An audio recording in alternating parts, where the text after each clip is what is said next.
Welcome back, dear viewers, to season's broadcast of SRAs. Another season. So far, we're gonna, open the books to another fresh page and start a new story. That story begins, of course, with the first race of the calendar, Indianapolis. Looks like he lines up a move. Oh, this is good tight racing right here. Inside or outside, what's gonna happen? That's turn 7 into the grass. Heavy blipping the snoot on the barrier. Oh, side by side into the chicane. Oh my god.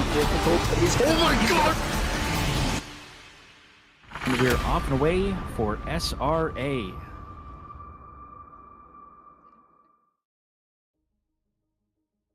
Hello, everyone, and welcome to another edition of Division 1 in Season 18. We are on Round 6. I am Stephanie Fisher, and I am joined in the booth with Jess Osborne. Hello, everyone. Good evening. Welcome to Round 6, Circuit of the Americas, one of the more dramatic tracks on the schedule tonight. I'm a little tired, but I'm excited for this race. How are you feeling, Steph? Also, I'll be right back. Okay. I am excited too. Always excited. Great racing. Sorry. That's all right. Coda, not my favorite track to ever drive on, but I will give it. It does provide some great racing opportunities on here. So in that regard, it is phenomenal. In my sorry opinion. But well, we've had a pretty phenomenal season leading up to it. Things are really competitive up front. There's only 3 points separating Jeremy Mercer and Anton Rushevich after the Donington race 2 weeks ago, prior to our off week. Things are just crazy close. Now we're on the standings. Let's see. Yeah, I figure if you brought him up, I'll bring him up. So we've got, Jeremy Mercer 3 points ahead of Anton after that race, with Tiago Denarte behind them, 75 points behind. And John Last doing an awesome job this season. He's sitting in P4 of the standings in that Nissan, so kudos to him.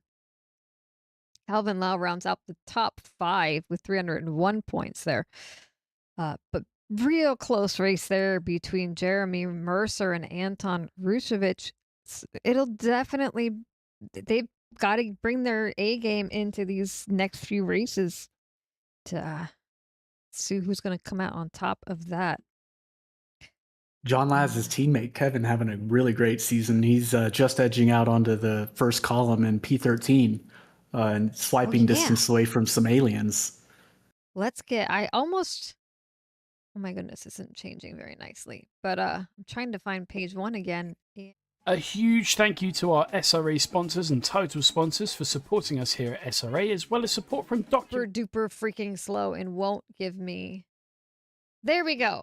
I apologize for that. It was not giving me this page, and I wanted it because I almost forgot the silver standings, which are just as important. That is being led by Kevin. That's why I wanted to point out Kevin reaching P13, pretty impressive. Yeah, he's having a phenomenal season himself. Fire Queso is behind him, 201 points. So my math today says that's a 15-point difference. Not a ton of points. Although silver is a little bit, oftentimes seems a little harder to make up those points. But we'll see what happens. He's real close. Max Simmons. Yeah, that's true. The values are so much smaller. Yeah, they are. Unless somebody gets like places are really high in the top 10, and then they can usually get a jump. But Max Simmons is in third there, 177 points. Brian Anderson, 152, and Andrew Wilson has 138 with that. So I'm going to leave the driver standings and not come back to it because I had to fight with it to get here. So I do. Yeah. So we're going to look at the team standings now. We have Anton and Dan Cran leading that by 49 points. That's a pretty healthy lead for the team standings, I think. Yes, it is. It's going to take both drivers having one or more repeated stumbles for the rest of the season to let slip that kind of gap, even more so from P2 to P3. Bad House, Bailey Kish and Kelvin Lau are going to have a lot on their plate to catch up to Peter and Jeremy. They most certainly will, but we still have a few races left. I can look at that season calendar quick. Coda, so we have Coda today and 2 more after this. Do we have any? And it looks like normal weather at Coda today. Correct. I don't think it'll be terribly hot. I remember in the practice race, my tires were totally fine. Okay. Though I don't remember what the temperature was. Somebody was being nice somewhere then. It at least made normal temperatures. Well, speaking of Coda, and since you've been practicing, maybe you could walk us through. Just a moment. I actually don't have the turn names memorized, anything. It's fine. But if are they starting quali yet? We can have a narrated POV tour. I don't think just yet. You've got some time. They just started the server, so they are way behind on that. I don't know if last week.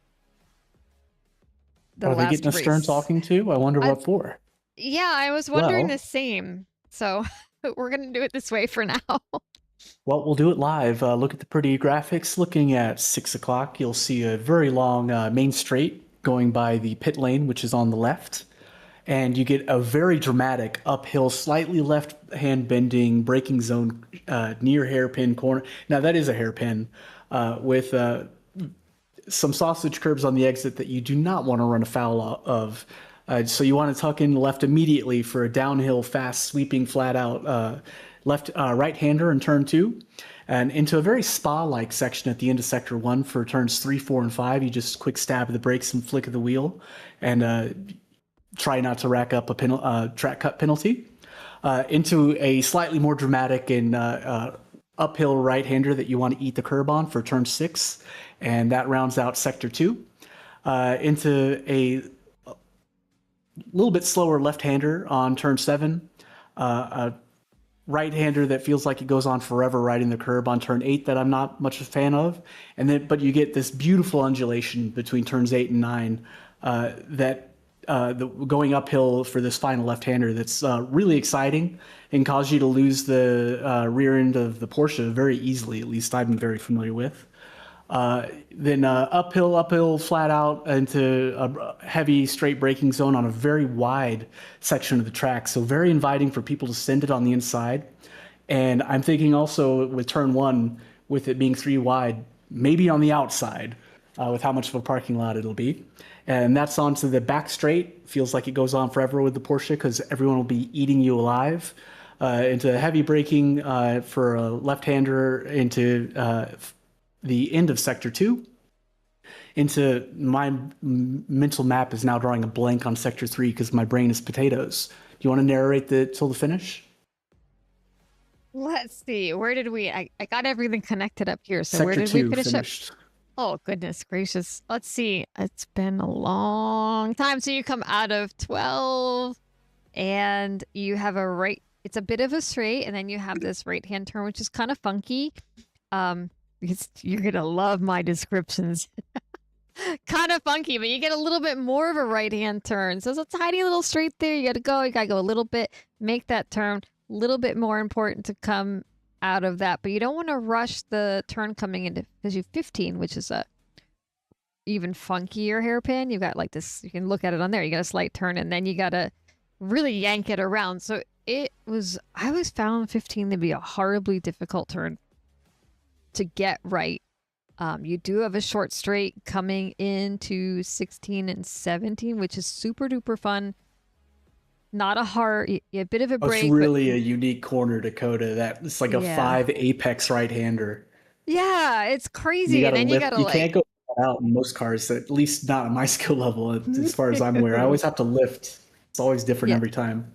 Yeah, it was always really fun. You'd like go and you have to lift, and then you got to get in there because when you're going through, you kind of get on the gas early for 18. But if you go too early, you're gonna swing out way wide.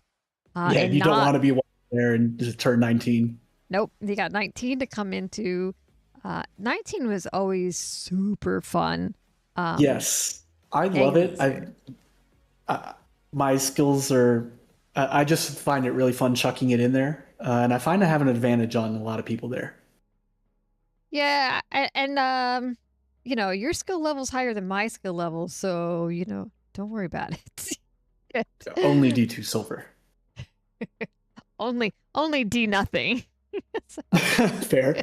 Anyway. And then that gives you a very brief straight section to think about whether or not you're going to go into the pits, and then a more tricky left-hander than you would think, going slightly uphill with a lot of camber and a weird exit curb to spit you out onto the start-finish straight. And that is a lap of Coda.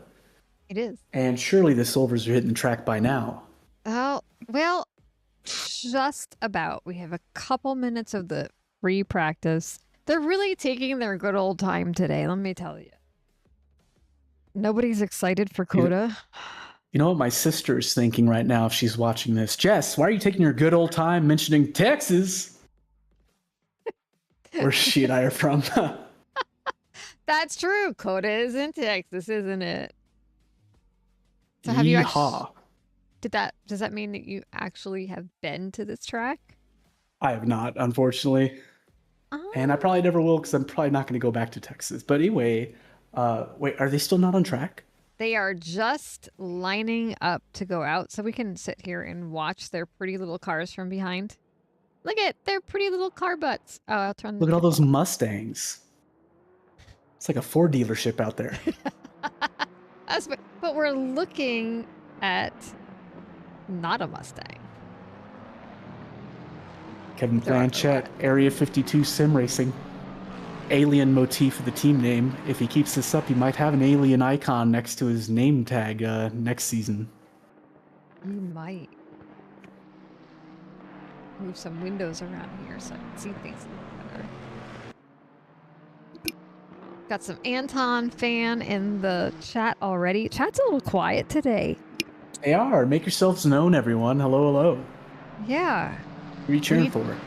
We need Diego back in here. Yeah, he's always bringing the energy. He is. Diego and Arjun. I don't know where those guys are. Bring them in. I believe Anton told me before his dad is usually watching. So while we're letting these guys warm up, I'll give his Dad a shout out if he's out there.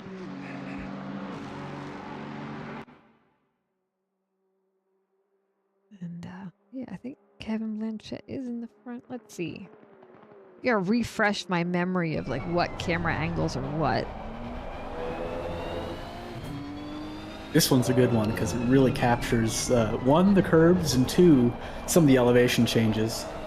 Because they are quite dramatic. Not like Spa or, not like Spa or anything, of course, but the camber can really, really impact the kind of line you got to take. This is a track that you got to kind of understand to. You can't literally arrive and drive and take knowledge from other tracks. No, it is a really funky one, and I know we haven't mentioned it yet, but the track limits here can be absolutely brutal.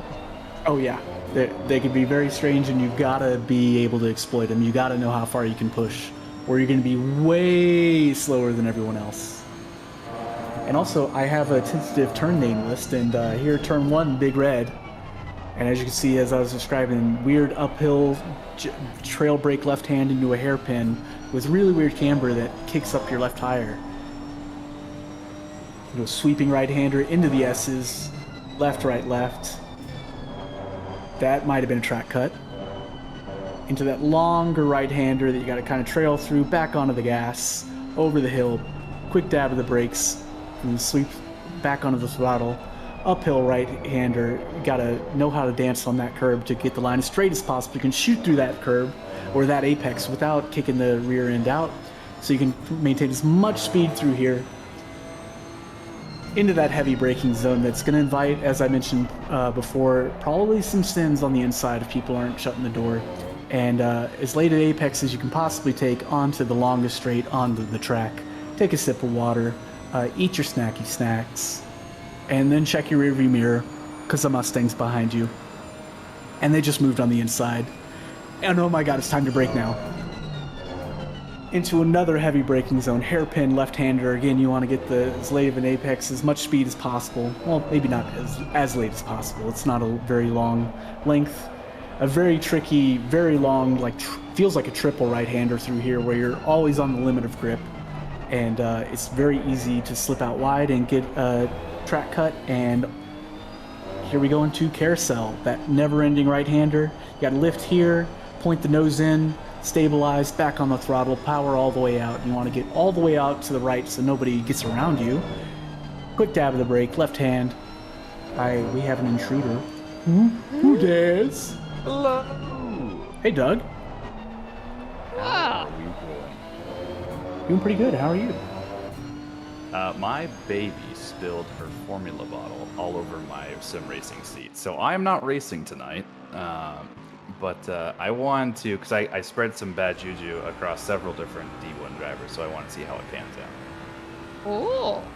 And there's no better seat than with the two of you. Got a bird's eye view.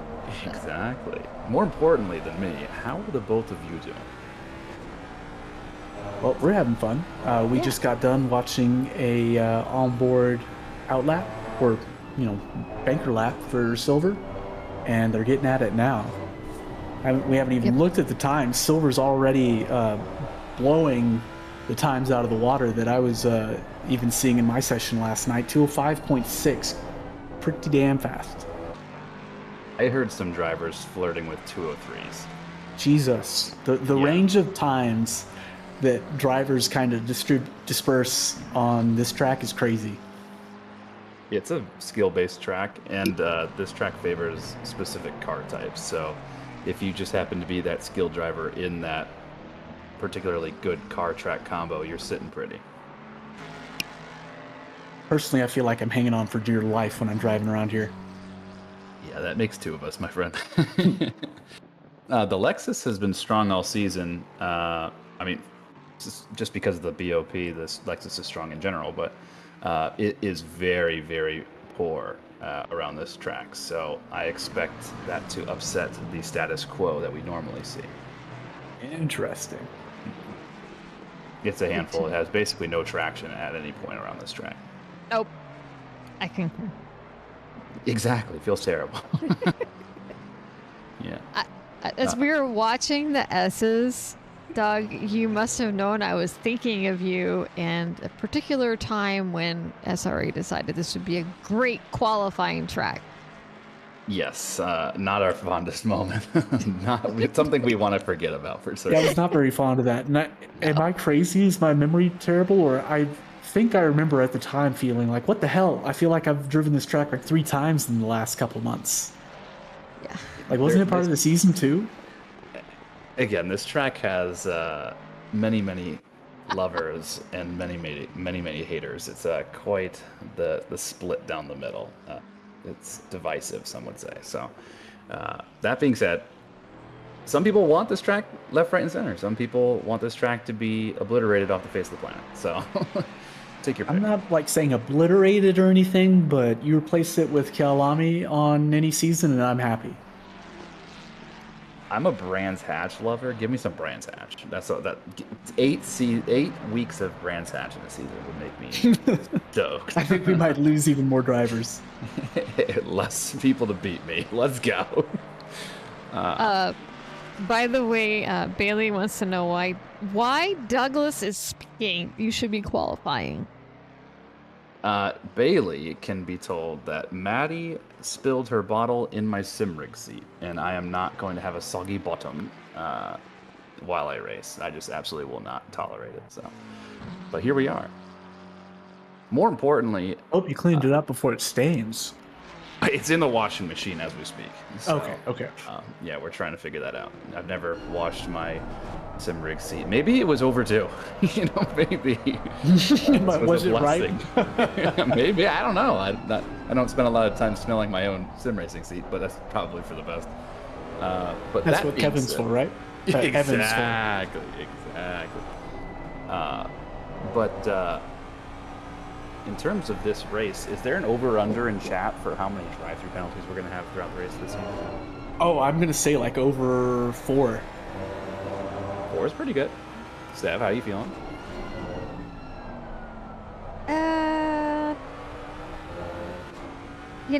I think it's gonna be lower than I would normally think it is. Like, these guys have been pretty good about not getting drive-throughs, so I think it might be under 4.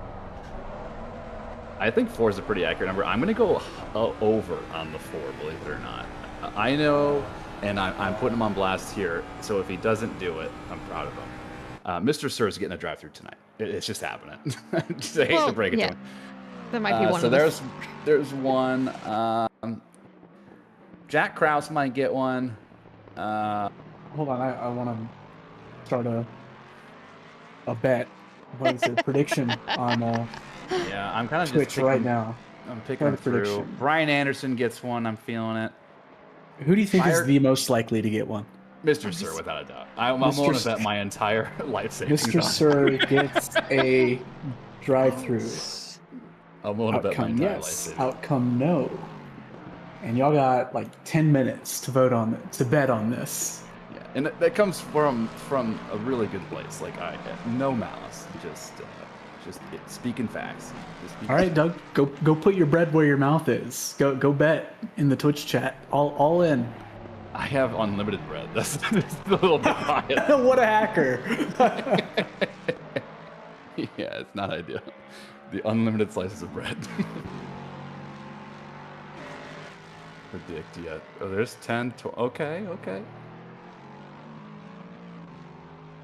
I love it. All right, let's take a look back. No is taking the cake here. Continuing to improve, 205.1, followed by 0.1 seconds by Wilson, Kyle Barber, another 10th behind Wilson, and then it starts to drop off after that. Cody Platt not having too hot of a quali, 1.6 seconds off of Blanchett. I spoke to Cody last night, and he said he was struggling around this track, so he's not sure what the problem is, but he's going to be frustrated throughout this experience. So that being said, he always has fast and race trim, so we'll see how that manifests. On to the final corner. and improves by about 5/10, beats out Cruz, and is within reaching distance of Simons, but time is run out. Perry the Yeah. Platypus! The best livery on the grid by far. The Dr. Doofenshmirtz one is pretty good too. The no on Mr. Sir getting a drive-through penalty. Y'all are sleeping on this. That's crazy EV right there. Yeah, this is nuts. Wow. I think one person voted yes. No, that's a wise individual. I know. So Blanchett taking the silver pole, no surprise there. But Andrew Wilson, Kyle Barber keeping him honest, both within 2/10 of Blanchett. And then after that, another 2/10 separates third and fourth to what is, I believe, the actual silver standard right there, with the likes of Brian Anderson, Fire Queso. So, but yeah, Jack Krause with the qualifying ban tonight, unfortunately, but he's going to be looking to storm through the field, and I'm confident that he can do so. But the golds are out, thriving in the sun now. So, who's your pick, just for pole tonight? It's got to be Anton. He's just killing it all season. I don't know what the leaderboard said, or for the time trials, but that's where my money is. The Porsche is pretty good here. I think. The Ferraris are very fast here, very fast. I think Joel Moffitt is not going to have pole, but it's going to be up there. I think Chris Cooley is going to have pole tonight. Car 277. I actually did bring up the leaderboards, and the hot lap is held by Anton by just under a tenth. Like some small, minuscule fraction that's absolutely ridiculous. Who's P2? Don't keep us in Chris. suspense. Chris Cooley. That's a good choice. Good choice. Yeah. Yeah, And, that's my money. The upset might happen. Yeah, Dan Cran is in 3. And those 3 guys are, less than a tenth apart. Yeah, it's up for grabs for anybody, but I think the Lexus is just hard to tame at this track. You can do it over a practice session when you have no pressure and you have unlimited attempts at it, but when it comes to just a handful of laps, I think the Ferrari is going to have a better leg at it. As you can see, Jeremy Mercer just fighting the car into the corner. Trying to Just doesn't maintain wanna- the grip and not slide. The car just doesn't really want to likes turn to in. slide around here. Especially in Sector 3, you're going to find him sliding all over the place, and Jeremy Mercer has some of the best car control that we have in this league. And even then, you can see over the next few corners, it's just constantly struggling to put the power down. There it is, see? You can, it's fighting. He's counter steering left, right, and center. Yep. Oh, wrong one. Sorry. Hold on. I can never remember. There we go. And here comes the carousel. Yeah, I was thinking here we can actually see what he's doing. This section, not too these. much. It's just understeer city here. This one, same thing, understeer. You gotta hope to get the power down, but again, more counter steer as he rides the curb. And then this corner, there's just no turning unless you have absolutely perfect trail braking, which Mercer is known to have. So Yep. And you got to be brave, but not too brave, because both of those left-handers have curbs on the inside of the apex that will murder you. without a doubt. And Mercer does stick it to P3, but it's 4.5 tenths off of pole at the moment, which is by, as predicted, Chris Cooley with a 204.75. That's a fast lap time. But I think, again, some of these guys were flirting with 203s, which is just diabolical. I expect the times to come down. Yeah, I bet they'll pull them out tonight. The track is only fast right now. By the end of the session, it should go optimum. Should we be. didn't mention that earlier, which is a strong advantage for the gold drivers. But Technically speaking, they should be fast in the silver split anyway. Anton has taken pole position away from Chris by a mere 10th. Exactly 1/10 one. Exactly. Yeah. You don't see that too often. No. But again, the gap after that is still 4/10 apart. That's, I mean, huge margins when it comes to GT car racing. So we will see quite a few people start to filter and pilfer the front of the grid here over the next couple laps, I imagine. The current field spread is almost 2 whole seconds. That's also crazy for GT3 racing, and it's only about to get bigger. This track is tough. It's a wild card. Yeah. In the same way the rain can be. Yeah, as you see Cruz at the bottom in that Lexus, I'm just telling you, it's a terrible car track combo. Poor guy's suffering down there. The time does come down. Cooley takes off another few tenths and sticks at 204.4. Sitting in 21. He's almost 4 seconds up on his time on this thing. So I'm wondering how he's going to mix Dan this Cran up. hasn't set a lap yet. No, that's right. He hasn't. I'm looking at my funky numbers. I was kind of wondering Daniel. where he was. He was at, P3 in the leaderboard, so. That apex was clean. He put the power down, no sausage.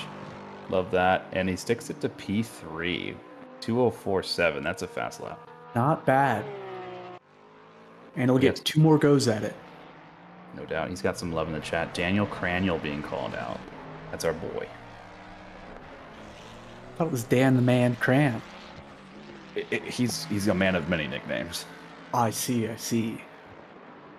Of Danny nicknames? Boo. His cranium will crumble with how many nicknames you have to remember. You know what I'm saying? Give you a headache. I can't believe I just said that. I'm now a father, but that was even that was a bad joke.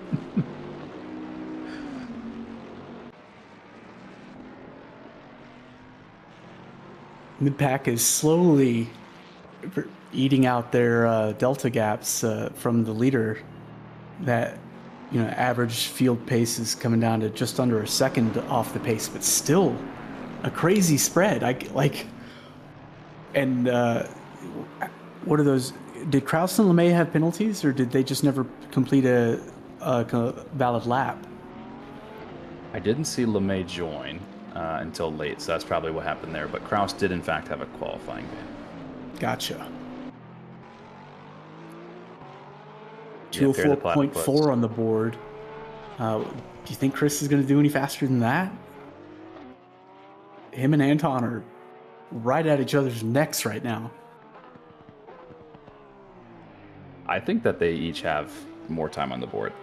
The track is still fast, though, to Steph's previous point. So maybe that's what's keeping them from having those extra few tenths. Good point. Yeah, now Mercer is up to P4. I know earlier we noted the gold championship is super tight between Jeremy and Anton. So something to keep in mind here. So Anton takes pole back with a 204.232. Chris Cooley is flirting with Not it. far behind. Yeah. He's on the back straight now, it looks like. So this will be his final attempt. He will not be able to cross the line before session expires. So this is all or nothing for our boy here. That looks super smooth.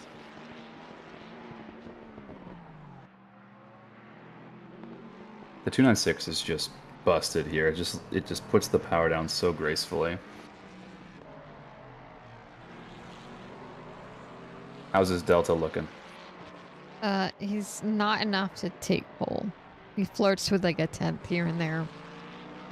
But unless he can get a really good exit somewhere here. He's got to fully commit to this corner. which it looks like he did, and then just send it in the final corner. That looks pretty good too. Oh, close to.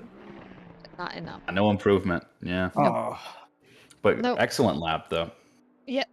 So Anton holds the pole position at 204.232. Chris Cooley is in P2. Dan Cran P3. Jeremy Mercer 4 and Joel Moffitt in 5. And we will take a minute for our sponsors. A huge thank you to our SRA sponsors and total sponsors for supporting us here at SRA, as well as support from Documise, a modern business solution for product management. Go to documise.com to learn more today. And support from Retro Saga, a North American-based gaming company that provides accessories for your favourite classic systems, including Nintendo, Sega, PlayStation, and much more. Enhance your retro gaming experience today at retrosaga.ca. And a big thank you to our affiliates, Track Racer. Experience redefined gaming with Track Racer's high quality sim rigs and accessories. Use code SRATE at checkout to support us. Armamentario, a toolbox for ACC that will enhance your chance to win. Enjoy a fully customizable and enhanced HUD to change the way you experience ACC. AT 3D Sim Shop. Upgrade your sim racing experience today with premium 3D printed accessories featuring precision crafted magnetic shifters, sleek cable management solutions, versatile stream deck mounts, and immersive dashboard displays. Their innovative designs enhance performance and style, elevate every lap with top-tier quality and craftsmanship at at3d.net. Go Setups, premium esports setups for everybody. Use our affiliate link on our Discord and take your drive to the next level. Castle and Cauldron, a home-based crafting business specializing in handmade Harry Potter, Fantastic Beasts, and Fairy World collectibles. Magic wands, potions, mini dioramas, wall decor, costumery, cosplay, and much more. Castle and Cauldron is where crafting meets the magical. Visit facebook.com/Castle Cauldron. And from KP Concepts, your source for custom automotive renderings, graphic design, and printing. We spend countless hours making you look all good for the spectacle. Check out kpconcepts.com for more.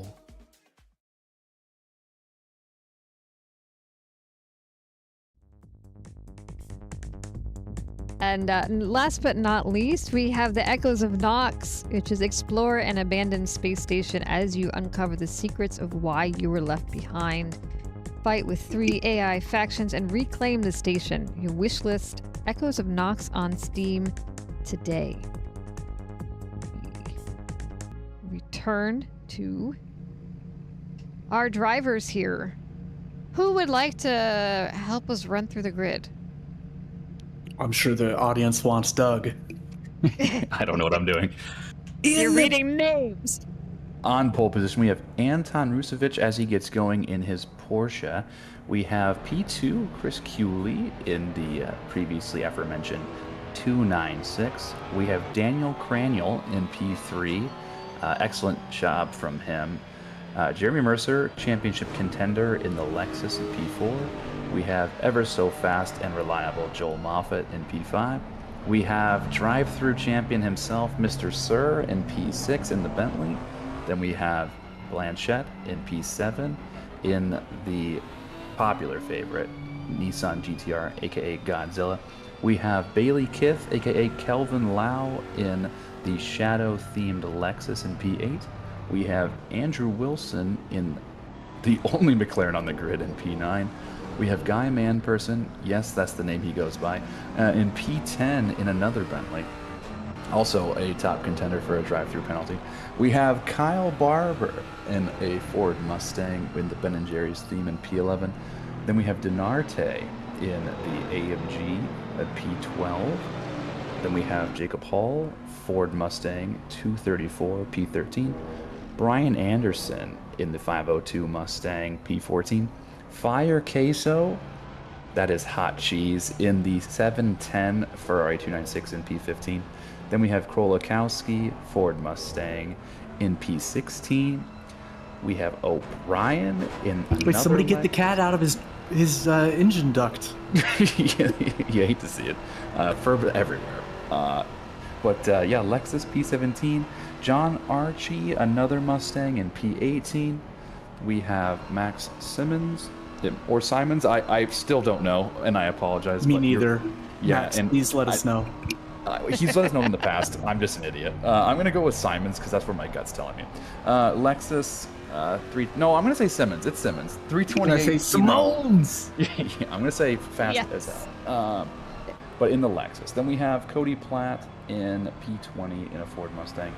We have Mr. Cruz in a Lexus in P21. Jack Krause, car 585 with the Platypus in P22. And then Kurt LeMay in the pit lane in a Porsche for P23. And that rounds our grid. One last thing to note on the grid, the track, Purple 711, thank you for pointing out.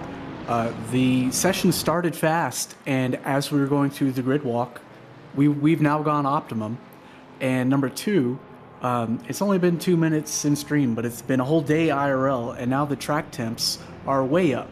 24 degrees on track, 21C ambient. It's exciting. Optimum will provide the best racing conditions, but I am wincing through the pain. I have predicted a lap 1 catastrophe. I want to be wrong, but I think it's coming. I'm afraid you're right. This track just has a way of making it happen. Turn 1, it'll happen. End of sector 1, it'll happen. Both of the heavy braking zones that I pointed out in the track walk, it's going to happen. So yeah, fireworks. More likely than you think. Well, as they're lining up side by side, getting ready for the start of this race. 2 Porsches have the inside line, which is actually not that great because the apex pinches. But we will see how everyone manages. They're jockeying for position right now, just as the lights go green here momentarily. Steph, the race start is all yours. Really? I'm waiting for it to...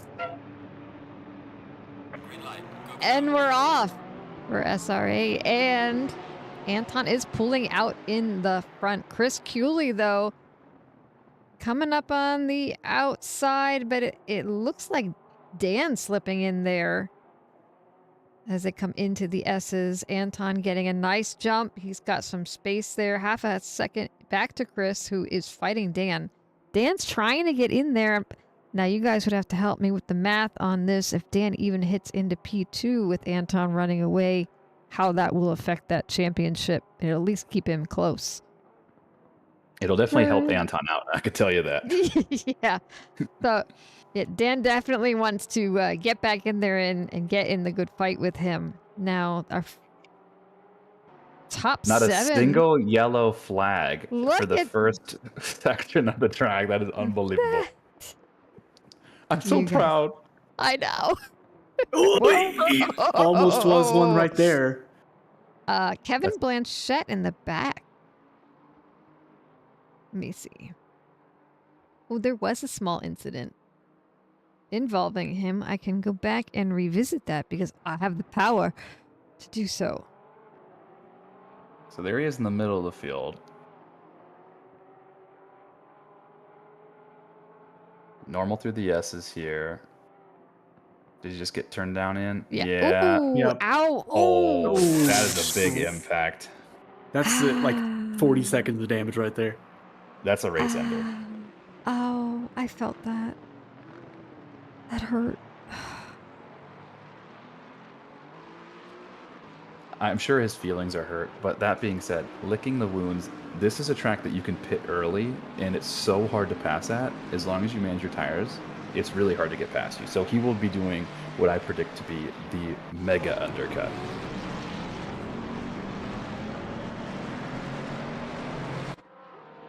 The first lap gets put into the books. Anton in the front, putting the initial lap down. Chris Cooley is behind him with Dan Crayon. And they're all kind of spaced out the top 5 till you get to Mr. Sir. Our prediction for the drive-through penalty. See how that works out.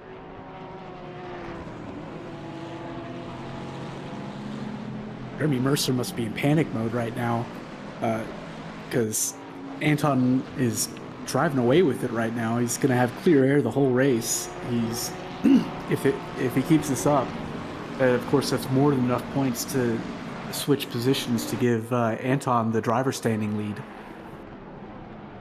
Well, Chris Cooley is really giving Anton a lot of him pressure. and Chris are driving away with it.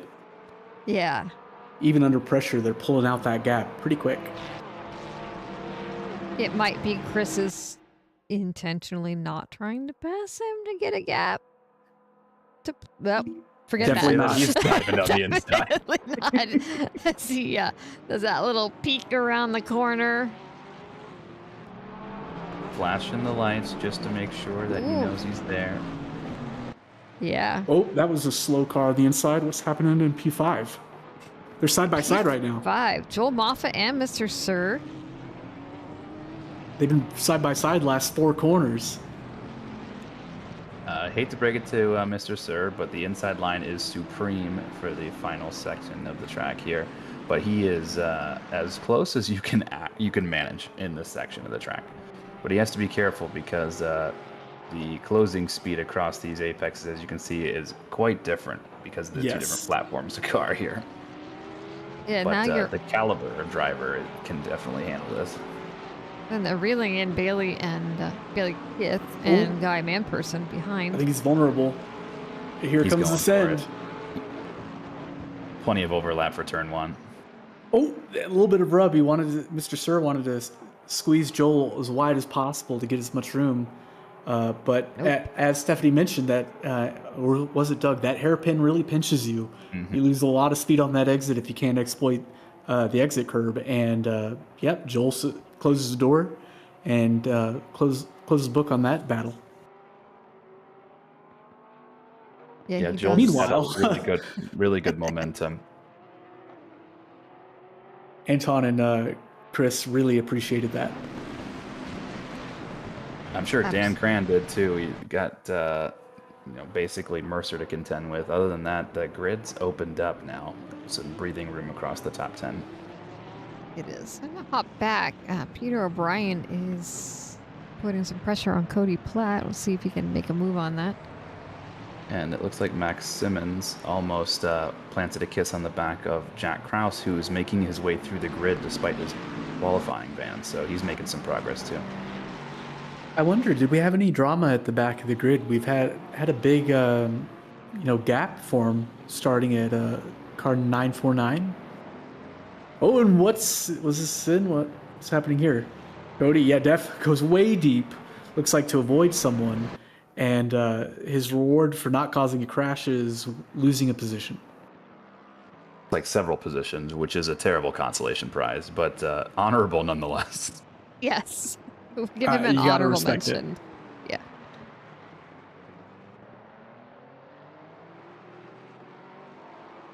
I think that the driver's briefing should have some honorable mentions from the previous race week. For people that provided smooches, unconsensual smooches.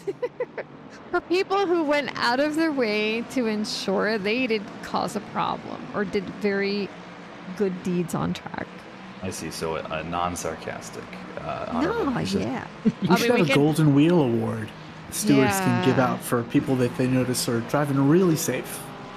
Speaking of really safe, Max was about to send it down Jack Krause and thought otherwise. Yeah. But yeah, he is looking speedy, and Jack and him are going to be battling for the rest of the race. I have a strong hunch. We can always have honorable mentions for a tongue-in-cheek, sarcastic one too. I'm definitely Personal up for favorite. that. Yes. Personal favorite. The replay of shame. We don't shame in this community. We learn from our mistakes. Oh, Right? okay. I see. Post-race how it review is one of my favorite bits. We all get a little bit better.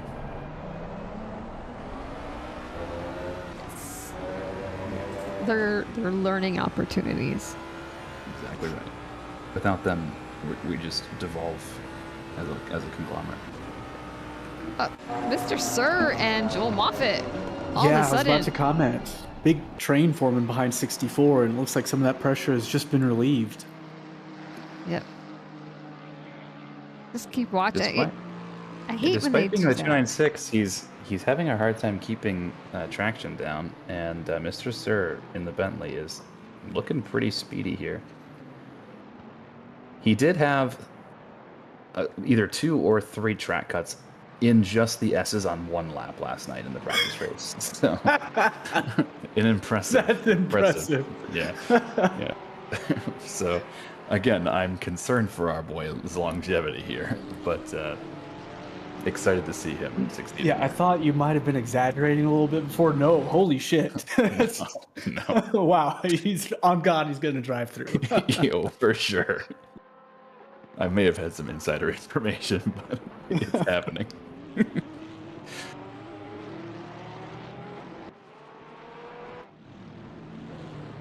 Postology rooting for 296 strong on the brakes. Let's go, Joel. Joel always getting. I should have told some him that love. before Moffat. Before Mr. Sir passed him. Yeah. Well, if we'd said something sooner, maybe the commentary curse would have worked, and he would have been spun out during the overtake or something. You know, you never know. True. Ooh. We do have someone in the pits already. With John It's Archie really doing early a for big that. undercut. Big undercut. That's more than a big undercut. That's like the Omega undercut. As Coach Jeffries in the chat says, Mundercut. Mega undercut. The Mundercut. I see the vision. Yes, it is. Oh wait, what do we call if you pit at 55? Giga undercut? Yeah, Omega cut. and then Giga is lap 1. The Giga cut. Oh, Yuli almost trying to make a move on Anton. Desperate to get by. Now, I will note that Jeremy Mercer holds the fastest lap currently with a 2:05.667. Which is just dummy fast when you have 100 liters in the car. Yeah. Anton's very close to that number. It looks like...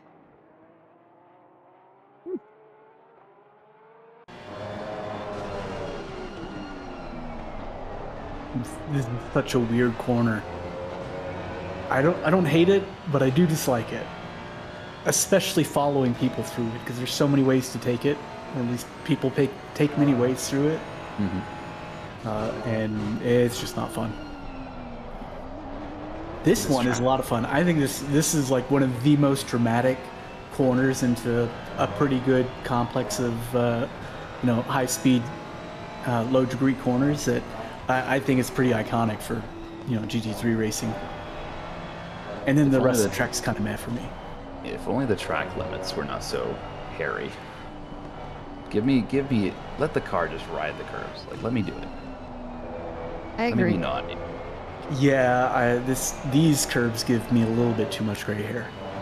Yeah, what Jeremy Mercer, we're on board with Chris Cooley now. That curve, the sausage on the inside of that previous corner, I hop that every time, and I get a track cut for it. Not cool. But Thoroughly Chris is agree. super close. Yeah, super close. I'm interested to see it. Well, there we have Denarte going through the inside. And, Oh! yeah, and there's the Ow. sausage we just got done talking about. Hal Barber trying to make a switchback here, not realizing that the line he was taking was impossible. And he's lucky to still be pointed the right direction. He is, His as a floor is destroyed. Diego that was an hops into expensive one. the chat to keep us entertained. Do you think maybe he lost some braking performance because he was just a little bit too late on the brakes and gave John Hall a little love kiss, right? A little love tap on the back. Lost the rear end. He manages to save it, dusts himself off, and keeps going. But he's got to be now really panicking, looking in his rearview mirror with this possibly damaged, maybe tire deflated Mustang. Yeah, I think he's just rattled after that literally getting a concussion driving over that sausage curb. So. Oh, true, true. Yeah. If his cookies in his ice cream pint were not crumbled before, they are now. But yeah, now he's battling with the likes of another Mustang, so that's going to be difficult for him. And then Denarte can just drive off into the sunset instead of having to battle, which is nice. And yes, Diego, it is your boy in chat. How the hell are you?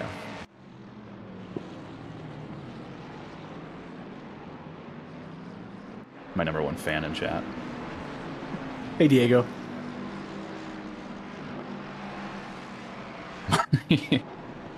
Have you drank any Coca-Cola off of a flip-flop lately? Asking for a friend. The Chonklai.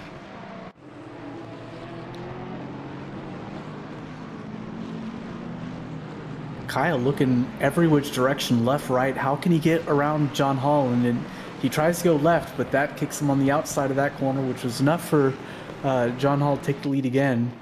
And they are still like pretty much a phone book between them. And as you mentioned before, Doug, the closing speed and deltas in the braking zones in the corners of these are pretty big, so very easy to give little punts like you accidentally did before. Yeah, and he's eager to get by, too, because he knows he's lost some real estate. He left some positions on the table, so he's going to want to get that back. And yeah, he is about as close as you can get. He might be looking to. Oh, he sends it, Vortex of Doom. And John Hall tries to close the door, not realizing Kyle is there. Ends up bouncing off of him, and they're side by side. Unclear who's going to give up to who. They're still side by side, and it's going to settle down right where it was. But now Fire Queso is making a sandwich of it. Or soon he's trying to get a sandwich. He's trying to make a snack out of the both of them. That's for sure. Could be a grilled cheese. It looks right now like with the colors of the liveries, he's going to have an ice cream pop and an ice cream. And he pits. He dives. That's probably the smartest move, to be honest. With only 15 minutes of the race, again, like I was hinting at earlier, you can undercut here, and it's still viable. Now the question is, do either of these Mustangs pit to cover him off? I think for Kyle, you have to. I agree. Kyle's losing some time. Speaking of time, Cooley's still a half second behind Anton. That hasn't changed. Dan Cran is starting to fall off a little bit to the tune of nearly 2 seconds. And then Mercer is a second behind him. So the top 5 are starting to spread out a little bit. No real battles going on right now, apart from Cooley kind of just hanging on to the back of Anton. But we do have some battles here at the back of the grid. I say hang on to the back. Fastest lap is currently at 205.52. Diego. Diego, the fastest lap from our boy Anton, 205.5. That is one speedy lap.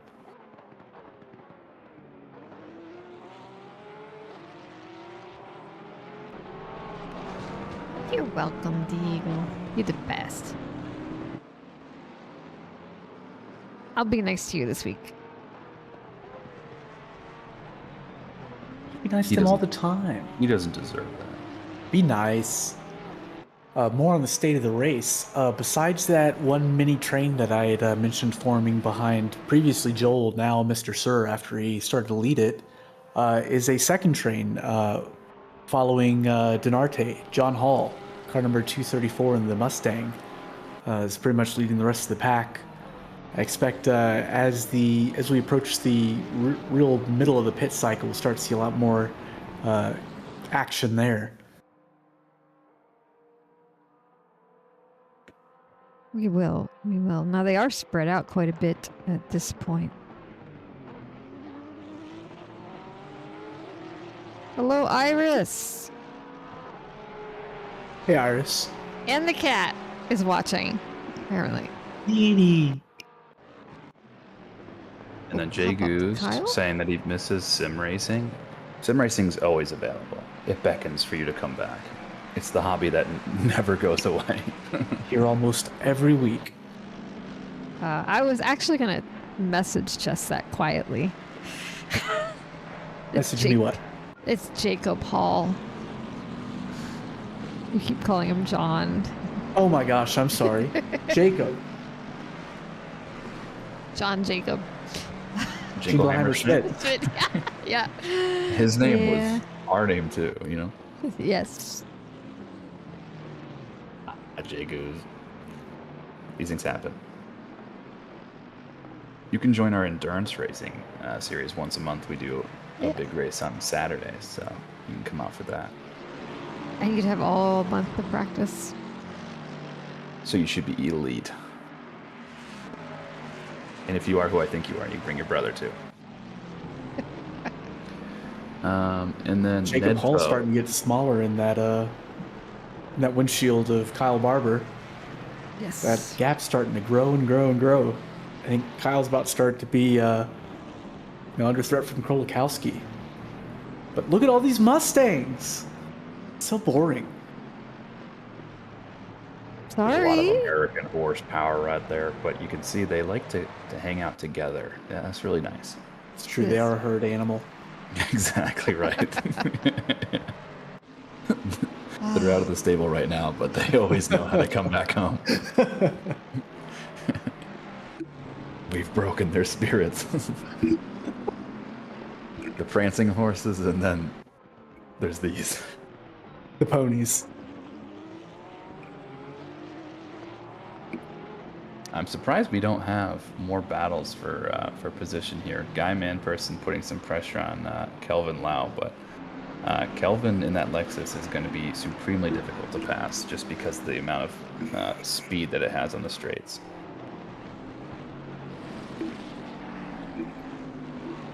Well, I'm still holding out hope we get a good battle between Cooley and Rushevich for the lead, because if tire management comes into play in this and one of them is underperforming there, that will open this battle up. Well, if Anton is underperforming in particular.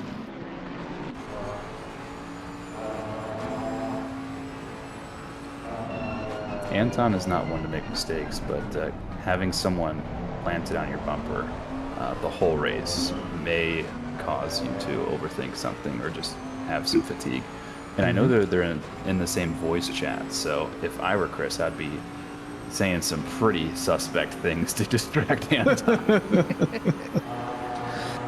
Well, dog, it's a good thing Chris isn't you. You know, sim racing I'm is just as kidding. much no Psychological game. Yeah. Sim racing is a physical, emotional, and mental sport. You know, you gotta pull all the levers that you can, Including the flashers. Exactly, Yes. you gotta flash them. He did do that. That's the Booger Quick special. I can't give away my speakers.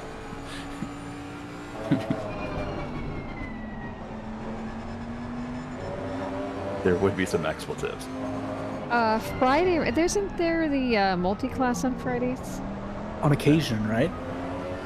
We have the LMU on Thursdays, and then we have multi-class mayhem on Fridays, if I'm not mistaken. We've switched it up in the most recent season. Someone much more intelligent than me can probably give you a better answer. Yeah, we got a lot going on outside of the team series. LMU on Thursdays, that's for certain. Oh, the Nord series. Yeah, that's what it is. It's Nords, that's right. ACC Nords only on Fridays. That must make Selena very happy. Oh, yes. Well, I'm willing to bet she has like 80% attendance rate at least. She's actually cloned herself so she can do it twice over. Nice. Well, it looks like since we've been yapping, the field's only getting more and more spread out. From 234 to, is that 328? Really even, about a second between every car. Leaders are still within half a second of each other. Dan Cran in the distance watching, plotting, He might be able to scheming. make a move this lap because he's that much closer. Only 2/10 behind now at this point. Very Show me few the- drivers have hit so far. Yeah, just Car- Queso, Platt, Archie's in the pit now. Archie pit 6 laps ago and hasn't left, so he Okay. has retired. See that. You hate to see it. No, I see. Was it Blanchette in the beginning got hit? Yes. And he Yeah, he got did flat not ground. pit. He's still That- out there. That is wild. I'm sure that his front suspension is torched. At some point, we need to do an onboard with him and see if his steering wheel is crooked a little bit. Well, no better time than now. I remember the right button. There we go. Right. It looks relatively straight. This car's got to feel terrible. Well, lucky for him, he bounced off the wall and kept everything uniform. That doesn't happen every day. Yeah, and you know he's well. My thing shows him at P13, but then I see ACC shows him as P17. So I don't know. You know, weirder things have happened. All the Diego in time. chat has yeah, exactly. Diego in chat has brought up to our attention a very sinister fact that no DTs have happened yet, which is making the over at 4 look pretty weak right now. I told you guys it was going to be under 4. Yeah, looks like they've locked in. Well, I'm still holding out. Well, I mean, we only had 22 start, so if it was earlier in the season and you had the full grid, I think you'd have had more. Good point. I It is a bit of agree. a thin grid. I agree. I would have definitely added to the total, personally, had I Oh. been racing. For sure. I do think we're at that threshold now where we're going to see people pitting a lot over the next few laps. I hope so. We need to Diego mix saying- this up. For all we know, multiple people could be on 3 limits right now. True, true. Following through the S's when you have 3 limits, 3 track cuts is absolutely frightening. Correct. And we do have 2 takers, Joel Moffitt and Kelvin Lau, both come into the pits for this lap. I'm surprised Kyle Barber hasn't darted in to try and do an undercut. Brian Anderson in the And- pits also. Nedfo is right. Chris has dropped off by about 4/10 in the last lap since we last checked in with him. After following Yeah. so closely, he might be one of the people that have gotten those track cuts because of how difficult it is to follow without getting a cut. 5/10 now. I would wonder about the wisdom of him going into the pit. Unless it brings him out into traffic.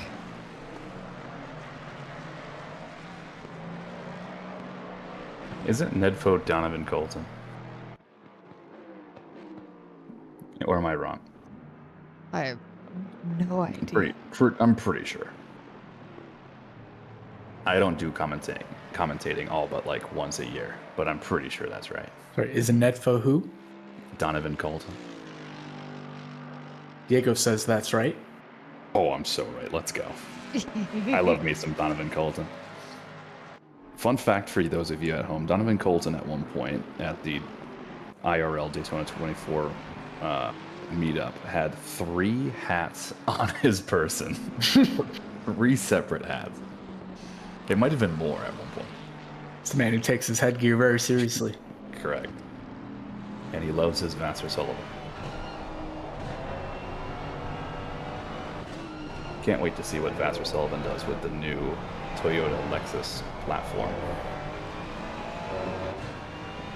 Yeah, 4 technically. He had 3 on his belt and 1 on his head. That's so funny. Yeah, that was fun. What's next to hat bandolier? That's basically what he had.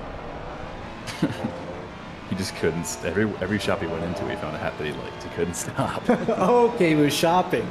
Yeah. I'm sitting here imagining he showed up in the morning, just decked out in a hat for every occasion.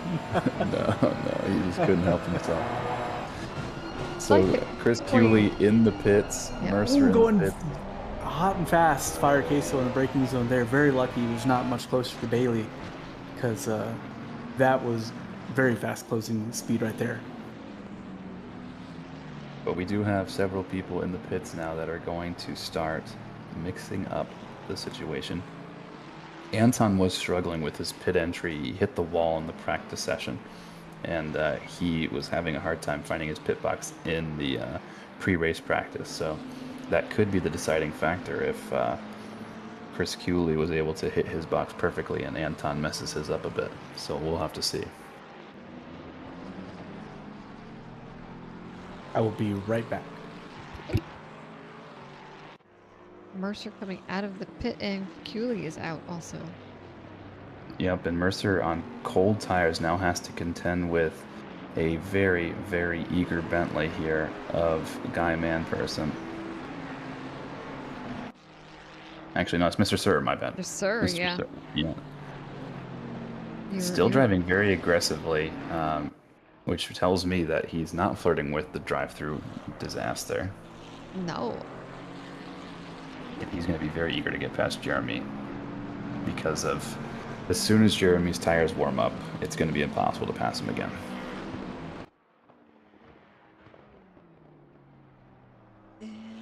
Yep, Mr. Yeah, this Sir. backstory. Yeah, this is going to be the big one here. Anton is now in the pit also. Rebuild. To be expected. So is Dan Cran. They're going to cover off the folks that pit the previous lap, so we'll have to see where they come out in comparison. Cooley right now, 277, is right at the end of this straight here, going into the very difficult section of Sector 3. And we'll see where the gang ends up here. So hop on board with Chris just to make sure we see just how much progress he's able to make before the cars in the pit lane start moving.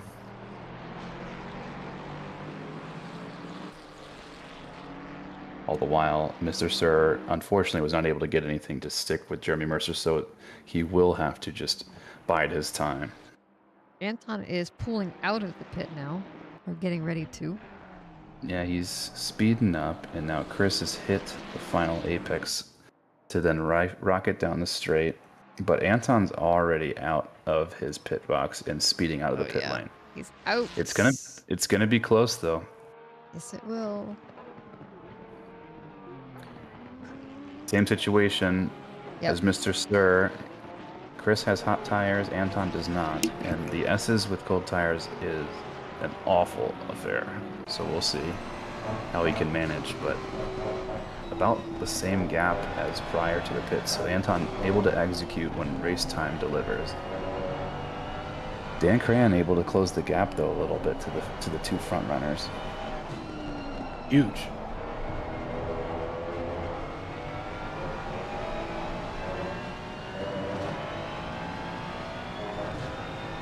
Let's see if this corner up here is really hard to hit with cold tires. And as soon as you hit this, you're home free if you can get it clean. And they both get it done tidy. Yeah. Maybe we should get a look at Joel Moffat. He does have the fastest lap of the session, and he's behind Mr. Sir, not terribly far behind. Never mind. They are, in fact, all spread out. But Yeah. Brian things might Anderson happen. is right now the closest to Kyle Barber there. Otherwise, things are spread. Blanchett with the first drive-through penalty of the evening. Oh, he is having a horrible race. Poor man. Yeah, that's a doozy. Let's go back to the leaders because their battle throughout Sector 3 is going to be paramount because, again, the tire delta is going to be waning now. They're going to be in a similar situation now that Anton's tires have warmed up. But Chris is supremely planted on the back of Anton.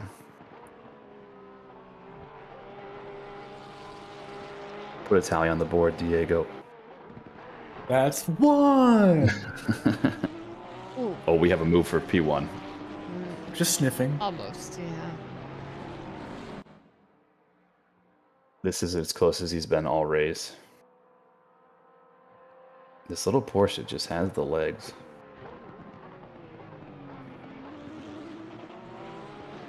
Yeah, but Chris is just better at these slow corners. Able to get the power down and rotate the car. Yeah, he's taking tighter lines and still holding on. So the moment Anton goes deep or wide somewhere, Chris is poised to pounce. It's looking like it's going to be in the very near future here. If he can line up these next couple corners and get a good line onto the back straight, it's overtaking opportunity of the race for sure. Yeah, I think that he's going to get an overtake done as long as he hits this corner properly. Don't Can we get get a wing greedy. cam view of Anton? What? Yes, let me remember which number to press. Perfecto. The best in the business right here. Despite my being in the moments. toe, yeah. You were born great. Despite being in the toe, oh, he's going for it. He's going for it. From way downtown, after benefiting from the slipstream, big end on the inside and he goes deep. Anton tries closing the door. They bounce off of each other. Chris has to go wide and he rejoins the track, not too far behind, neither too worse for wear.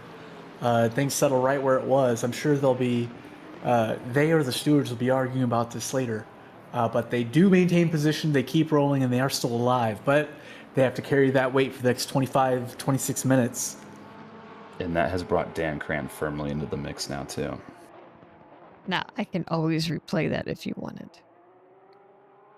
Oh no, we got a front row view of it. Kick it. And we have another bit of action right now, side by side, trying around the outside of turn one. Not going to, or the final corner, excuse me. That was never going to work, but it did concede some speed from Anton. And we're going to have another opportunity to go around the outside. Once around the penultimate corner and again attempted around the outside of the final corner. Neither are going to work. I think, did they have a little bump right there? Or was that just the curb unsettling Anton? They I don't did think any contact was made. Yeah, I don't have contact in my registry here for that. Okay.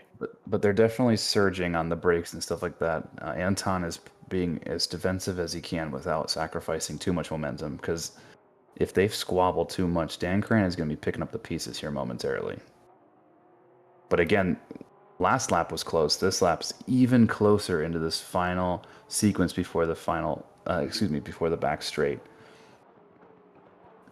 I believe y'all were right. Dan is actually in this now. He's 1 second away from the lead. Yeah, I don't know if Dan would actually fight Anton. He may just try to be Anton's teammate.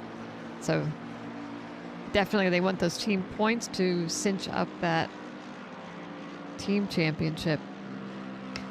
The best thing would be for him to get past Chris and then subsequently hold him up. That would be the best for the team play. Yes.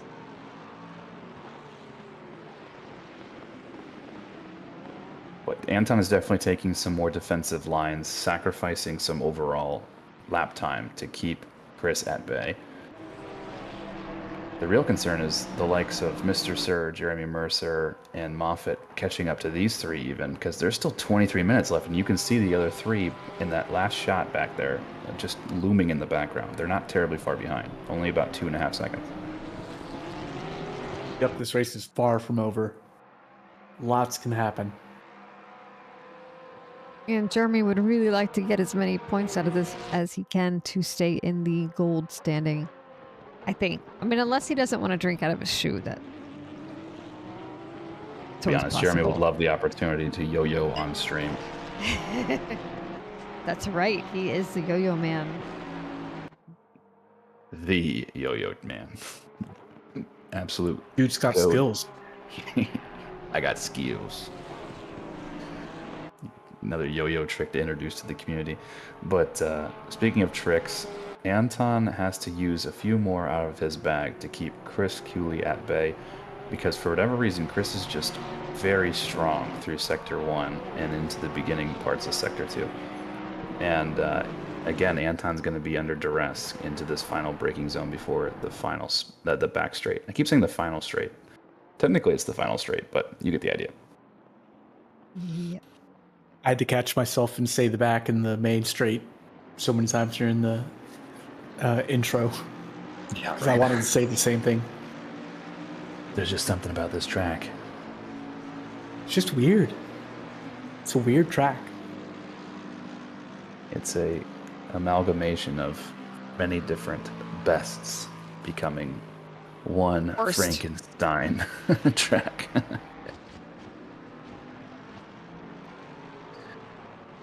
Donovan in chat has a good point saying that every lap is like deja vu. They each have their strengths and subsequent weaknesses, and they're executing them the same exact way every single race. I mean, every single lap. And it's just a game of yo-yo right now without Jeremy Mercer involved. And basically, Chris is able to cinch up the gap in sectors 1 and 2.5, and then the rest of the lap, Anton runs away, and then they just rinse and repeat.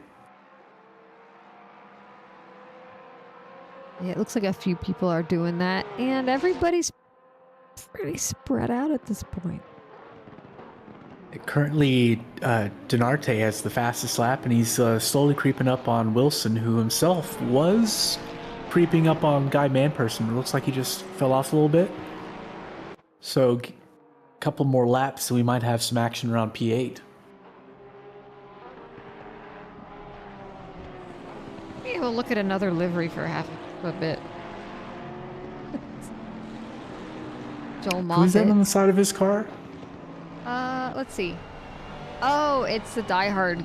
Oh, folks. Die Hard, Bruce Willis and I forget his name, the epic villain. Yeah. Oh, and when we hop away, Chris Cooley catches up. See, Oh, the move! there And he beats him to goes. the apex inside on the hairpin, and despite the sacrifice you get on the exit, he's still side by side with the inside for the next left-hander. This is looking pretty good for Chris. Anton is pinching him as best he can, though, so he's going to sacrifice that braking, and Anton does end up going back to the racing line. Good racing and the amongst door these gets two. closed. Yeah, That was good. outstanding racing, as he said. Yes, he was trying to squeeze him as narrow as possible, and he only as possible. That was very controlled, within the rules, aggressive driving there. Now, But- Chris has the unique burden of having to keep two teammates at bay. And the whole race, it looked like Chris had the better race pace. So we'll see if that manifests now that he's got clean air in front of him. It's do or die time now. It was a beautiful move. Yes, it was. Yeah, Chris is just, again, really strong at the tail end of that first sequence of corners right into the back straight. And he was able to finally put it together close enough to where he could send it up the inside of Anton. And it worked. But now Anton has to show why he is stronger in the final couple sectors to try and close this gap up and maintain everything. Chris is doing everything in his power to run away. Not doing a bad job. Looks like Dan is catching up to Anton a bit there too. While the two were battling, it definitely brought him back into the equation. Dan is about 1 to 2 tenths slower per lap. So as long as these two aren't side by side, Dan hangs around but isn't able to close the gap while these two drive away. But honestly, for him, this is a great spot. Like P3 is pretty much locked down, barring any mistakes. And these two out ahead just continue to squabble. As long as they don't crash and take you out, you're in a really good spot for a podium. There, no, it looks like Chris might be pulling away from Anton very slowly, but that's a bigger gap than Anton was able to pull on Chris through the race. Couldn't agree more. I think this is Chris's race to lose now. Yeah, he's done everything right. Whoop. As he almost does there for a second.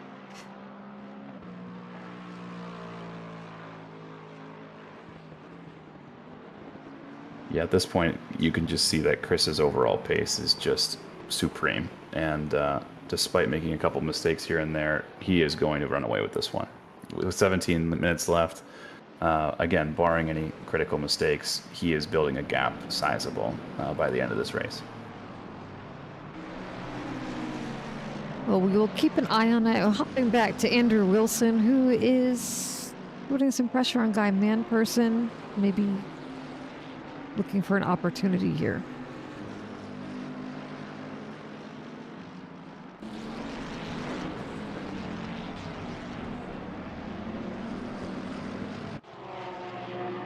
I'm more or less disappointed in the entire grid for not coughing up more drive-through penalties. I told you, these guys have been good this season. Yeah, but that's bad for my prediction, you know? I tried to warn you. Don't they know? What's at stake here? Exactly. Mr. Sir, specifically, I bet my entire life savings on it. I can't afford that. What was I thinking? My wife's gonna kill me. Speaking of killing it, Adam Krolokowski sending it up the inside of Cody Platt, getting the move done. Clean move. Cody suffers on the exit there, and Adam just drives on through. That he does. Great move. A little pony on pony action. And like I predicted, Cooley is several tenths per lap faster than Anton at this point now, so he's just driving off into the sunset. Tiago is looking to make a move here at the back end of the straight. Another drive-through penalty. Put it on the board. And they're side by side in the exit. Interesting place, but the McLaren has the inside. Will the speed for the Merc work? Surely not. Surely not. He maintains it, still side by side, and he takes the lead for the inside of the left-hander, and he's gonna win the race to the into Sector 3. You saw how squirrely that Mercedes was. It took a lot of skill for him to seesaw those hands to keep the car under control. Yeah, he was beyond the limit, and he still made it fast. That was crazy. Tiago is a fantastic driver. Skill. Absolute skill. But now he has a new homework assignment in the form of Guy Manperson ahead. Cody Platt being the one getting the drive-through, unfortunately, that will be a race ruiner. He will be coming out in second to last place. Only person behind him will be Archie, who's been camping the pit lane for 16 laps. But in other news, Donovan Colton lent a hat to Cody Platt once, and we all know how important hats are to Donovan, so that's pretty special.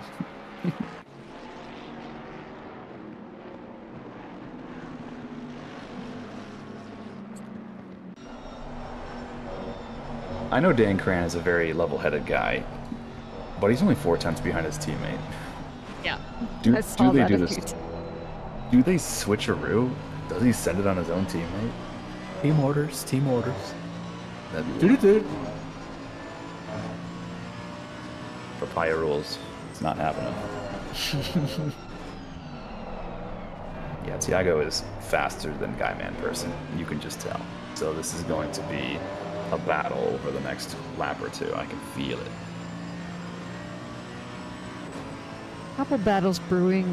Brian Anderson and Kyle Barber a little further back are pretty close. Jacob Hall keeps flirting with Fire Queso. See what happens with that. Fire Queso is blushing.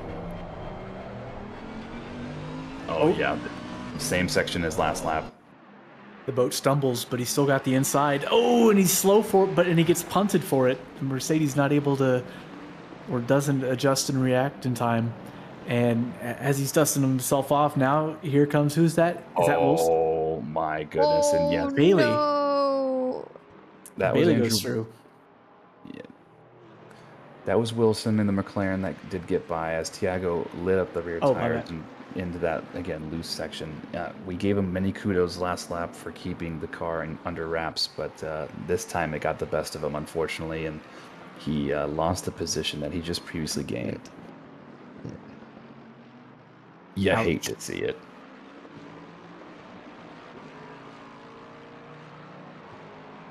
PC0 maybe. Diego, you tell me. I am no Merc driver. In ACC. I am a Merc driver, IRL. Yeah, I wouldn't know either. AMG for life. Fire Queso is now applying that fiery heat and hot cheese to the back end of Jacob Hall.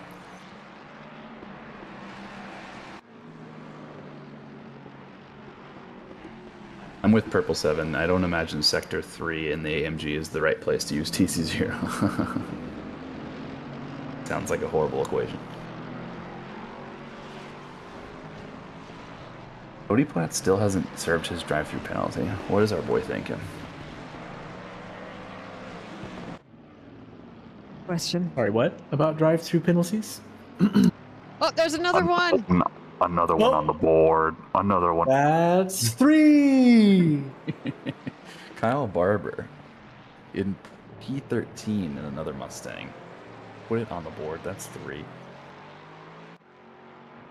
Now they have 10 minutes, just over 10 minutes to give you another. Do you need 2 or 1? You said more than 4. To be over 4. Yep. So Jest was wise setting the over-under line at 4. So if it's 4, he is supreme. And if it's under, Steph, you win. If it's over, I take the cheese. But yeah, Jack Krause just narrowly avoiding someone on this outside there. Tires are gone. Kyle. Yeah, Kyle conceding some positions. He knows that this race is over for him with the drive-through penalty. These fighting for position here is just not worthwhile. No. Chris Cooley, in other news, has gained the fastest lap of the session with a 2:04.857. 2:04, anything with race trim is just absolutely disgusting. A different breed. Some would call that an SRA alien.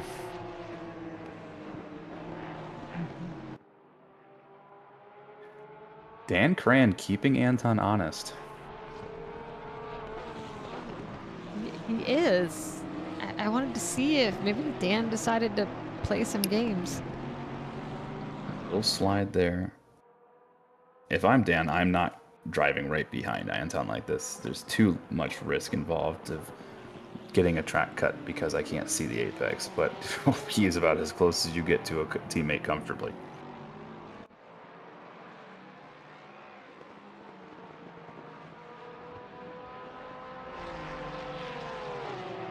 Cody Platt and Kyle Barber both elect to serve their drive-through penalties this lap. Clearing the board. There we go. Come on, Dan, send it on them. Give the people what they want.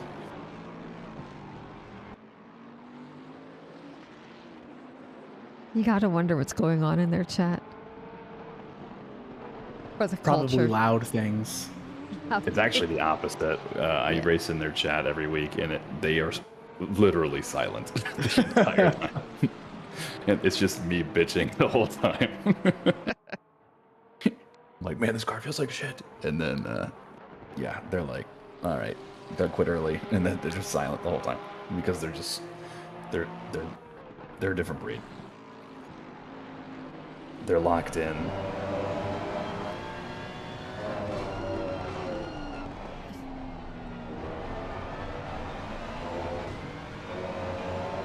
Joel Moffat trying to flirt with Mr. Sir. He's not having any of it. Mr. Sir has yet to give you your drive-through penalty. Just saying. Yeah, I'm gonna have to have a few words with him after the race because he's costing me an insurmountable amount of money. I took out a loan from a loan shark to make that bet against his drive-through. So I'm going to be in some deep water if he doesn't give it to me here in the next few minutes.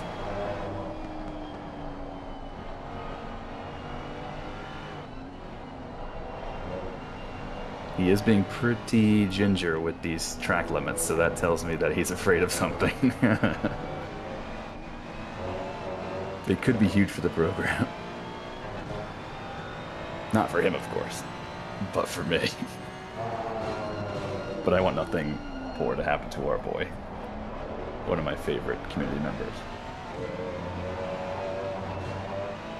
By the way, sorry for the silence. I was trying to lock in the crystal ball numbers for if the race finishes right now with these positions, what will the standings look like? And of course, Anton, with this really strong finish over Jeremy Mercer, well, not really strong, 2 points, is going to put his total to 501 points with 57 drop points. Jeremy Mercer with 85 points in his back pocket. Do I need to shut up? Do we have a fight side by side through carousel or the entrance carousel? Maybe. Andrew maybe. Wilson does have an axle-to-axle overlap, but it's not going and to be Tiago in there. Oh, he's boxed in from all directions by 2 cars. How? Tiago's going to get a much better run here, and he might try and stick a nose in. No, elects not to. It's probably the wise move, but yes, these 3 still have some fighting words left in them. And lastly, I was going to say, Denarte is likely going to maintain his P3 in the driver standings after this. He might be able to salvage some more points in the next lap or 2 if he can keep it together.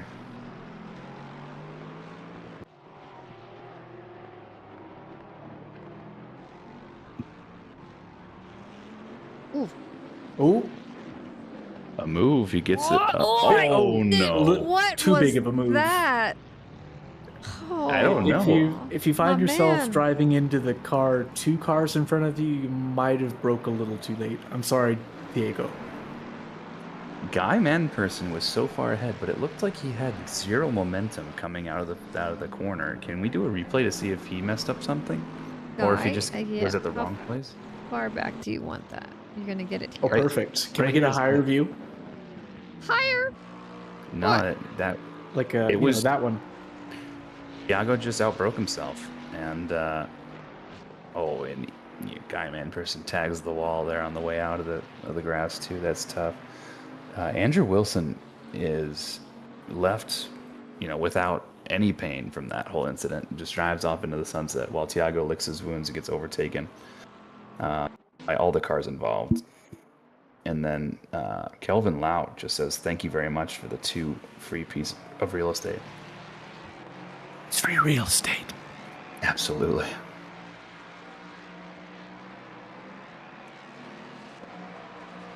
Yeah, Yeah, that Anton was- did that was get tough. close again for half a second.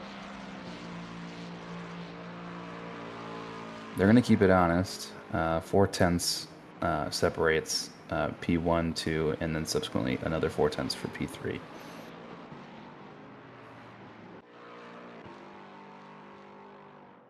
Kevin Blanchett still having a good race despite, having turbo damage and a drive-through penalty. Still has people to race with. That's always a good sign.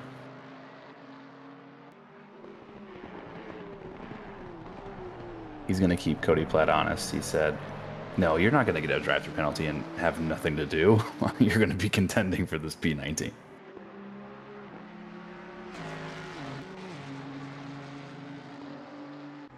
Meanwhile, further up ahead, Kelvin's Kelvin. going to send it on Guy, and Guy's having flashbacks. Yeah, yes. He says, "No, no, no, no, no, no, no." Kelvin representing the Badmans. You love to see it. I think he gets a move done here. I think Guy's still a little rattled.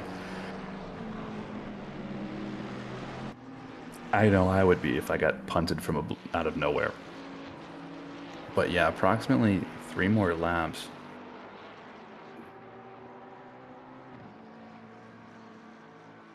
Only a handful more opportunity to make something stick. Bailey's not finding a run anywhere, though. No, he's not.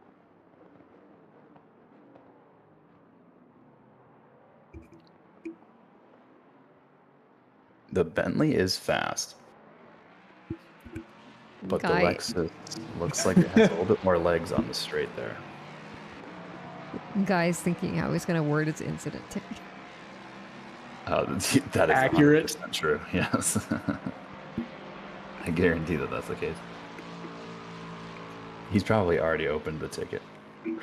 He's got a macro. Yeah, he does.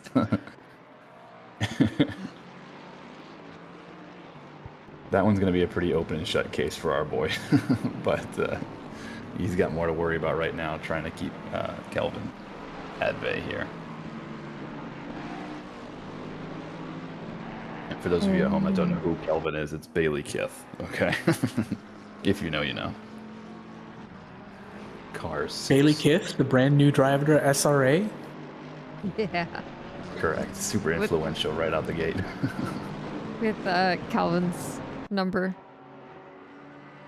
Yeah, he lent it to him for a season.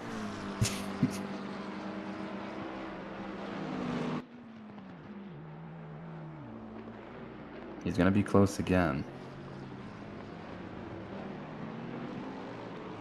Same issue that Chris was having against Anton previously. It's just that it's too hard to pass here because it's too hard to follow.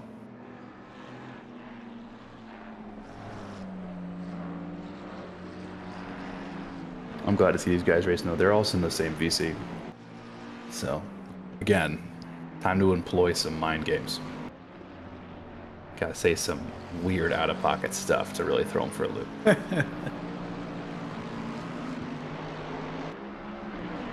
Kelvin is close, though. As long as he hooks up this final corner here. It's really tough in this car because the car just doesn't want to rotate. But, yeah, there's no way he doesn't get up to an overtake done if he sticks this. I'm sticking down. Looks like we're going to do one more lap after this one. That's it.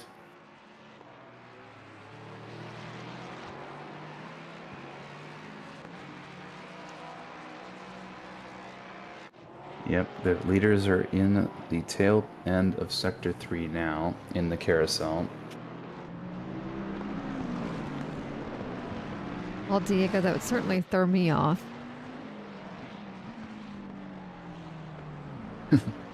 Don't start conspiracy theories, Diego. People can't contain themselves. Marty Anton is not ahead. He lost the race lead to Chris Cooley, what was it, like 7 laps ago? Something like that. And Chris has been keeping him at bay to the tune of, you know, a second to a second ever since.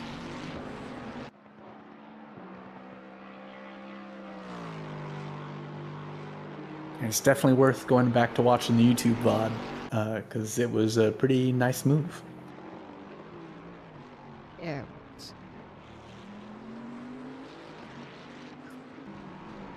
I think Chris gets the cleanest move of the race award for that. No offense, but it's definitely not Tiago, I can tell you that. Yeah, it almost was. I mean, he had the best move and the worst move, so... True. This is true. They offset to be neutral. Yeah. I don't know if the Joel stewards Moffitt. would see it that way. You're correct. Joel Moffitt putting some pressure on Mr. Sir. Only one lap left to have not one, but 2 people get a drive-through penalty. Let's see.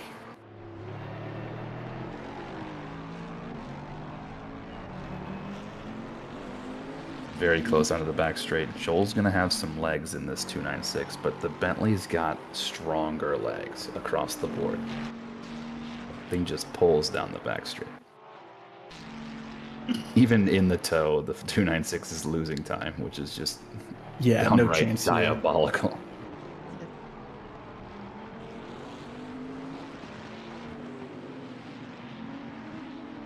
All right, it's yippee-ki-yay now or never.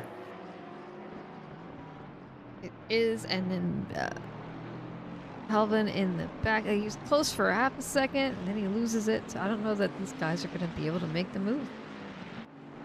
When is our race leaders approaching a blue flag? Nope. Nope, Looks it's just like the they map are- being a little silly. Oh, sorry Yeah. about that.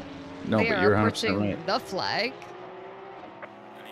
And Chris Cooley takes home the dub, followed very closely by Anton and Dan Cran for a very, very nice podium for the 3 of them. Jerry Mercer rounding out a nice race also for P4, followed subsequently by Moffitt and Mr. Sir, not in that order. It's like Andrew. Exceeding all expectations. P5 and no drive-through. Yeah, I'm Yes. bummed, to say the least. Yeah, the bready inflation is going to be crazy because you just lost infinity bread. Yeah, you hate to see it. But all jokes aside, kudos to our boy for a really good finish. Guy Manperson, despite the contact, finishes a strong P8. Kelvin and Jacob Hall P9 and 10. Tiago licks his wounds in P11. Fire Queso P12. Brian Anderson in P13. Jack Krause P14, despite a qualifying ban. Excellent performance. Max Simmons in P15. Krolakowski P16. Kyle Barber nursing a drive-through hangover in P16. And the rest of our grid is finalizing their last runs here, being Cruz, Platt, and Blanchette. Bring the cars home as we have a final lap doozy just to settle the score amongst our two big losers of the night for our drive-throughs. We're going to go ahead and let them by and say, hey, Oh, nice. let's let bygones be bygones, shall we? Very beautiful. Thank you, boys. Note, Mr. Wilson, I can never remember who he is, has gotten the silver win this run. Andrew Wilson, what a guy. Yeah, I've shared a we drink found with the Andrew right Wilson. Absolute gem of a person. team. All right. Well, I am going to call it a night. Thank you so much for allowing me to join you two. I had a great time. Oh, our pleasure. Privilege. Thanks for joining, Doug. Good luck on the interviews. And yeah, I'm going to have to make sure that the loan sharks don't know where I live because I lost the bet tonight. The D1 gang showed me just how good they are under pressure. So good night, everybody. Good night, everybody. See you next time. Good night. Looking forward to it. Bye. Bye. As for interviews, as usual, our D1 drivers seem to be recluses who are all in their own chats and have not joined the D1 chat. So I don't see any of the ones I'm looking for yet. Oh, don't worry. They'll show up. Just give them a minute. They're just a little slower. And they need their time to do whatever they have to do. I don't know. When I'm D2, 3, and 4, we're already there. Yep. There's something about D1. They had, like, I don't know, maybe they're like D1 divas and they have to. I love them. Well, chat, what did you think of the race? See, they're a little slow, Stephanie, talking about D1 winners. Slow Our to pleasure get as into usual. the chat. Yes, Diego, we love doing this. Ooh, Wait, there- EDM Speed just pointed drive-through in the last lap. Was there a drive-through on the last lap? Was that 4? What's there? Yeah, EDM Speed said drive-through on the last lap is diabolical. Was there one? I didn't catch it. I think that we were talking about getting Doug was saying like, oh, we just need 2 drive-throughs on the last lap for his like little bet. Oh, so, gotcha. so he didn't lose any bread points. So we do have Anton in the chat, and I take this screenshot so I can remember who got what. Yeah, Anton and Dan are in. So we can grab Dan right away. Boop, boop, boop. Hello, Dan, and congratulations on a P3. Yeah, Hi, broadcast booth. It's a pleasure to be here. It's been a long time coming. Been a while. it has been. You've had a pretty steady season of pretty strong results, keeping you comfortably in the top 10, but this is the first time on the podium this season. Yeah, Where did that come from? Were you practicing? Oh, for sure. I mean, I consider myself one of the more regular practicers. I tend to do a similar amount of laps each week, and definitely put the time in this week. Car felt very good here. Quali trim, it felt quite strong, as Anton showed by putting in an insane time. But yeah, overall, I'm really happy with my race pace tonight. Big goal was to keep Mercer behind for both Anton's individual and for the team, and we were able to pull away just a little bit in the first stint, although he was sticking with me closer than I was hoping. but we were able to pull a gap and hang with Anton and Chris at the front, which was not expecting, I'm gonna be honest. So really happy with the race pace to keep myself right in there. If they had an incident, I would have gladly scooped up whatever I could have gotten. It But was more overall, likely than really, you really might happy. have thought about 20 minutes into the race. Exactly. Yeah. I mean, and they had a couple close ones, couple taps, side by side, a couple times. Whenever they got side by side, they immediately lost like a second, and so it put me right back in it. Didn't quite have the overtake pace on them, but really, really happy to be up here, hang up in the front, be able to see the leaders the whole race, and think you got a shot. As I still am chasing that first D1 win. Don't have it yet. I would love, love, love to get one, but not tonight. But we're getting closer. On that note, are you feeling as confident about Hungaroring, our next race? No. Well, there you have it. So I presume think- your target for the season is what, like P5 driver standing finish? Yeah, as high as we can get it. I'm not sure where this one will put me. I'm not sure where Denarte and Last wasn't here tonight, so Correct. probably gonna So make a easy good to amount of target. ground. Yeah, I'm probably gonna make a good amount of ground in the team. So, in the individual, there's a decent chance for third, I would say. So You might be right. But yeah, Hungaroring, typically not one of my best tracks. Although I will say it should be a bit better in the 991 in the variable conditions. I could see the car meshing well there, if you get the setup dialed in where you're comfortable through those high speed corners. So we'll see. It's not typically one of my best, but we'll hope for the best. We're looking forward to it. Anyone you want to shout out before we let you go? Definitely big shout out to Anton.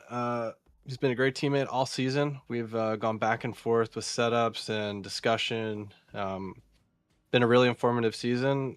We both do a ton of laps, so we've been in contact a lot. He's been a great teammate all season. And then also a huge, huge shout out to my mom. I don't know if she's watching live tonight. This is going to be late for her, very late for her. But if she is, hello. But when she watches the VOD later, also hello. So love you, Mom. That's so sweet. Well, congrats again, and good luck next time. And tentative pre-congratulations on. Well, no, good luck on maintaining P1 in the team standings. Y'all are doing great, and see you next time. Yep, huge shout out to you too. Thank you both. See ya. See ya. All right. All right. And next, let's get Chris in here because I understand he's got commitments. So. Oh, okay. Yep. Hey, Chris. Welcome to the booth. BitConnect. BitConnect. Oh, welcome, man. How you feeling? Nice win. Oh, it was bloody great race, guys. Thanks for having me. Yeah, Anton just absolutely flying like a cut snake, just absolutely out in front. Tried my best. Ferrari, not great top end, but it's just a bloody good race car, just absolutely just tyres, mint condition, absolutely tip-top condition. Yeah, I reckon the Porsche, probably a bit slidey, like a slithery snake, killing its tyres. Yes, I reckon Anton probably had some issues with that. Yeah, no, it's bloody good, eh? I think I'm going to just kick back to the VB. I've got a meeting in like 7 minutes. So, yeah, probably just I got like a Zoom meeting. So I'll just like have a sneaky beer under the table. And, yeah, just bloody great Arvo. Yeah, Well, you have got life figured out right now. And yeah, just as you said, yeah, that Porsche was sliding all around the place. He had the pace advantage at first, but that was waning quickly. And we noticed quite early you were poised to strike pretty much at any moment, and it paid off pretty well. Great moves. Anyone you want to shout? Oh, no. How are you feeling confident about next race? We got to know. Hungaroring. I don't know what the next race is. Hungaroring. Oh, yeah, it's pretty average track, eh? But, I'll do my best. Do you think you'll be top 5 fighting? I don't know, mate. Actually, I'm not even sure I'll be home. I'll do my best, but Oh, well, that's news. I'm actually, have some stuff on in the city. I'm like 3 hours from the bloody city, so, I've had to stay overnight. Depends if I get home in time, but we'll give it a crack, eh? But Oh, very Anton well. did a bloody great quali lap, eh? Just absolutely tip-top quali lap, so credit to them guys for driving the bloody Porsche. I know it's absolutely terrible in the race, so, it was a good job. But the Ferrari tyres really good. I tried to kill Anton. I did my best. Just like a bloody stingray, tried to stab him in the side, but couldn't do it. Well, congrats on exploiting that advantage to the best you could, and good luck to you next week if you can make it. Anyone you want to shout out before we let you go? Yeah, cheers, guys. Just Kylie Minogue, top lass. If she's listening, hit me up. I know you're a bit older, but I'm sure you can still move.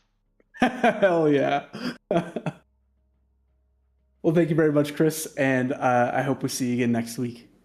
Yeah, cheers, guys. Thanks. Yeah. All right, and that leaves, is he in here? Well, Yes, he we're going to get is. Mr. Wilson. Oh, sure thing. Yeah. Let's see. Our silver winner up. And Mr. Wilson, congratulations on your silver win tonight. Thank you. Appreciate that. Awesome. How was that race for you? Well, it's always hard. Always sweating at the end here, but I got gifted a couple spots at the end there. But I'll take it. But yeah, it was good. It was good. Good for a COTA race. Awesome. Jess. Hi. Yeah. I was waiting for you to put your cents in. Yeah. Oh, sorry, I was taking a breather. So, did this come out of? Well, just tell us how you're feeling about. What was the most exciting bit for the race for you? Unfortunately, we didn't catch as much of the mid pack as I think we should have. I mean, I was mostly stuck behind Guy the whole race. I just couldn't get any straight line speed to catch him anywhere, so I was just kind of driving behind the whole race. It wasn't too eventful until the end, and I think Denarte ended up taking too much of a dive, and he hit Guy, and so I got a couple freebies there. But yeah, otherwise it was kind of uneventful. I've had many races that sounded exactly like that, so I know how you feel then. Well, nonetheless, a big score for points. Let me briefly just look at the driver standings, and I feel like I'm a little too far out of the way there, but I'll take whatever I can get. Yeah, I have a very short memory, so I'm like, Me too. I don't remember My what memory is happened. cheese. I've had too much misfortunes this season to, I think, be in contention, but maybe next season. Well, how about next race? How are you feeling about Hungaroring? I like Hungaroring. We'll see Same. how it goes. I think there'll be a lot more drivers this time around, but I hope we'll so. see. It was a thin grid. Yeah. A lot of people don't like this place. I don't blame them. Just my own personal opinion of it. But yeah, well, anybody you would like to give a shout out to while you're up here? I'll do Queso and Brian, 1, 2, and 3 for us in silver. So bring in the Rep and Champion Motorsports this week. Nice. Jess, I'm terrible at doing the interviews. I can't remember anything. Oh, the truth is, I'm bad too, which is why you just stick to a formula. Maybe I'm just bad at answering. I'm just not helping you guys. I don't know. No. No, you're fine. We're just. Well, anything you want to add or anyone you want to shout out before we let you go? Sorry, if I blanked out and she already asked that. Oh, sorry. I thought there was an Ethan in here. My bad. Oh. Nope. It's just you, hon. You said Andrew or Ethan. I thought you. Anyone you want to or shout out? Just the you 3 wanna guys add? I mentioned, Brian and Queso. Okay. Just shout out to them for for rounding out the top 3 for silver. Awesome. Well, good Good luck stuff. next week at Hungary, and thank you for joining us up here. And congratulations again on winning the silver for this race. Thank you, guys. Appreciate it. See you next time. Okay. Now, And that leaves our number Mr. 2 man of the hour. Sorry? Anton. What? All right. He interviews himself, so this one will be easy. Hey, Mr. Welcome to the Anton. booth, Anton, and congrats on P2 finish. Hello. So, how you feeling after that one? Honestly, that's gonna be like the happiest P2 of my life. I first of all, that was the best quality lap of my life. I think, given like the conditions, I don't know. Obviously, Yeah, Chris was up other there, people but noticed too. yeah, Crazy quality. that was like perfect. Obviously, like very very minor mistakes here and there, but I think in general it was probably one of the most hooked up laps that I've done at this track. And I mean, the car obviously in low fuel here is a dream.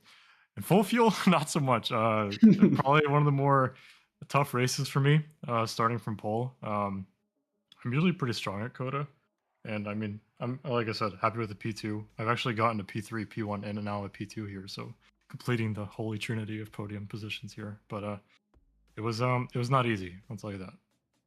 Well, I believe it. We were watching y'all quite a bit, and we noticed you and Chris, led forward from the pack quite a bit right up front, but you couldn't get the delta out from him. So he was just ready to strike at all times. So, what phase of the first half of the race was it where you started to really feel the pressure? Because he was kind of gaining and then falling back at times. Yeah, it was definitely from lap 1. I mean, obviously in the practice race on Monday nights, I kind of, from my testing from the different tracks, different cars this week at this track, I did notice that the 296 was pretty quick. I did a decent lap with it after just 3 laps, and I despise driving this car, so I was pretty shocked. But it escaped the bop grip ever so slightly. You get lucky sometimes. No, I mean, listen. I think both Chris and I think we both deserve to win that race. I think he had the faster car, but it was just right place, wrong time for him lining up in P2. I knew that if I was ahead going to the S's, he wouldn't be able to run away, at least in the first stint. And I did in my opinion, did a good job defending for the first couple of laps, and then was able to pull a bit of a gap. And then the rest of it was just kind of like nailing the braking points and trying to get a good exit. This car, for some reason, I just struggled with the braking in those really slow corners. Like the last corner was really difficult in particular, and then the stadium section was also pretty treacherous for me. I just couldn't get the traction down, and the fronts just locked at every given opportunity. But again, all this kind of just points to me again saying the happiest I'll ever be for P2. Fair enough. You did a pretty good job holding on to him after he passed you, of not falling off the back of him and keeping it together in spite of all of those places where you're struggling to put the power down. Really great racing all around. So thanks for putting on a great show for us to watch. Well, I'm glad it was fun to watch. It was not fun to see him in the mirrors. The one thing I will say, on top of the P2 being a good finish for me, is that I ended the race on 0 track cuts. I didn't get a single one. Meanwhile, Chris, I think, had 3 at the end, which is why I was catching a little bit. Not bad. Not bad. Yeah. I'm honestly, that's a W in my book. Agreed. I'll take that. There should be a -1 or -2 race time bonus for not getting any track cuts. P1 then. Yeah, it would. Well, How you congratulations. feel about Hungaroring? So obviously, the elephant in the room is the championship, right? With me and Jeremy, got some good points on him this week. I imagine I was pretty surprised to see you're him going to take high it. up. Yeah. And I kind of figured that I would be faster of the two of us this week, just because like the Lexus. I mean, I tried that one out too. Man, it was not really fun to drive, but Jeremy always performs come race day and was able to keep it in P4, which I think probably the really best result impressive. we could have hoped for. Dan was really fast as well. I want to give a preemptive shout out to Dan as well. But for Hungaroring, it's another one of those tracks where I think the Lexus does struggle a bit. It is variable, so I imagine something is gonna throw a spanner in the works, like it always does. But I'm looking forward to it. It should be a fun battle. Good stuff. Stephanie, you got anything else? Let's see. We did Hungaroring. I'm gonna give you a chance to give all your shout outs here. Oh, I got plenty of them today. First of all, Awesome. shout out to Dan. I think first podium since season 14 Imola. I made sure to revisit that because I was curious when he had his last podium. So congrats to him. Honestly, would have been P2 if I continued messing up because he was pressuring me like crazy. But yeah, shout out to Dan. Of course, shout out to Iris. Shout out to my dad. I don't know if he was watching today. I didn't get a message from him, but always shout out to him. Shout out to you guys. Shout out to Chris for getting the W. And shout out to SRA. Thanks. Our pleasure. Yeah, for sure. Oh, yeah. Well, Alrighty. Well, we'll see you next time, and good luck. Thank you. Thank you. Have a good evening. you too. All right. We got everybody? I think that's it. We got everybody. Awesome. Well, thank everyone who stuck around and who has joined us this evening. The fun hasn't ended, though. You can join us again tomorrow night with D2 Racing over on Twitch and YouTube, and D4 also. And you can catch the replay over on YouTube of this race. And Division 3 was racing this evening. You can catch their replay over on YouTube also. We will be back here next week at the same time, same channels for, as you heard before, Hungaroring. We will be at. Jess, I know I'm looking forward to that. I don't know how you feel about Hungaroring. I think it's cool. Yeah. I'm ready for it. Awesome. So hope that you all can join us. And if you are interested in joining us on track, please check out sra.gg or join our Discord with us. Yep. The GG domain is our Discord shortcut, and check out our website at www.simracingalliance.com. And see you guys all next week. There you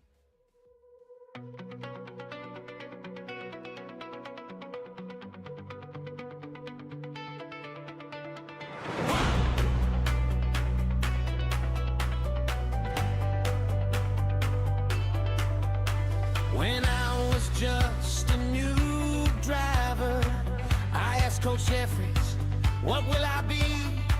Will I be speedy? Will I crash out? Here's what he said.